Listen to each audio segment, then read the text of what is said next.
Well, Hudson's Bay is the latest and most iconic department store chain to fall here in Canada, joining the likes of Target, Nordstrom, Sears as a footnote in retail history. Yeah, so what does the future hold, and is this truly the death of the department store? Joining us now is Canadian futurist and retail analyst Doug Stevens. Good morning, Doug. Really great to see you. So what do you think has happened here? Why has the Bay struggled so much to keep up with this changing retail landscape?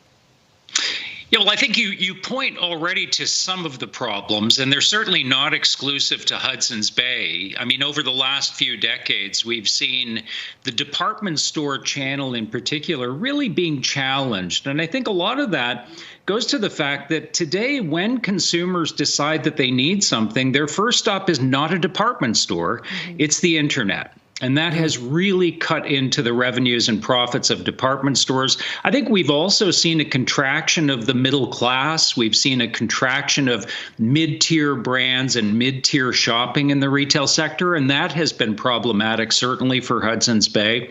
And then when you couple that with the fact that mall traffic, generally speaking, is down too. Consumers aren't going to malls, and particularly young consumers, and that has spelled trouble. But I think we can also accept the fact that there has been a real lack of retail strategy at Hudson's Bay as well. I mean, I would argue that since Bonnie Brooks left in 2013, there really hasn't been any concerted effort to try and resurrect this brand. And so put it all together, and it brings us to where we are today. Yeah. So, Doug, is there an example of a department store that's doing well, that's bucking this kind of trend? Yeah, there are. I mean, there are some homegrown examples. I would argue that the Simons chain is doing much, much better. Now, arguably, they have far fewer stores, and their stores may not be quite the size of Hudson's Bay stores, but they're positioned well. They're maintained incredibly well. There's a great service ethic there, and they sell products that you don't find everywhere else. And so that's a great example. And there are some others around the world as well. Selfridges in London is a fantastic department store brand. So it can be done, but you need to have a very concerted strategy and stick to it.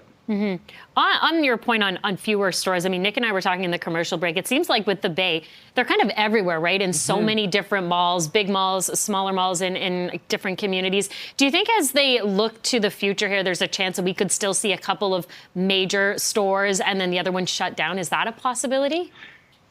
I think at this point, anything is possible. I will say that it's not looking good for the Bay. I mean, they have a tremendous amount of debt. And I think everyone was shocked to find that there's very, very little cash on hand, about $3 million in cash on hand.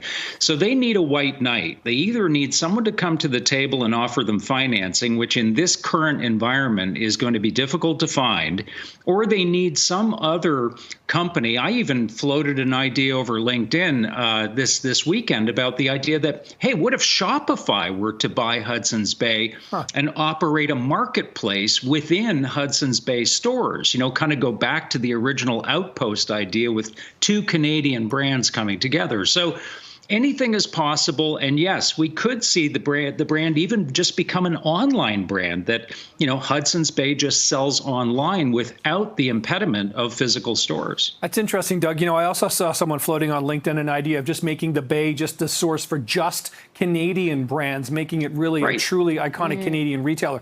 Is that a model that you think could work? Or is this, I hate to think that this is just a trend that we're all sort of jumping on the Canadian bandwagon, but can that last? I think it can. And I say that because if this were just a trade war, I would be more inclined to believe that, once the dust settles, Canadians will kind of go back to their old habits.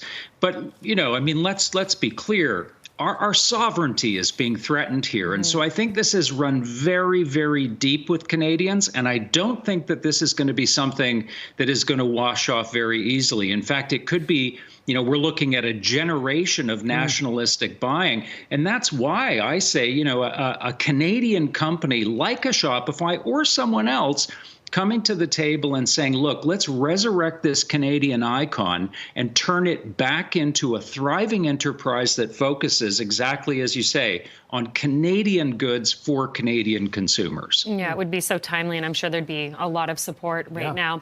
Doug Stevens is a Canadian futurist and retail analyst joining us live. Sir, thank you so much for your time and your take on all this. We really appreciate it. Thanks, Doug. My pleasure. Thanks for having me.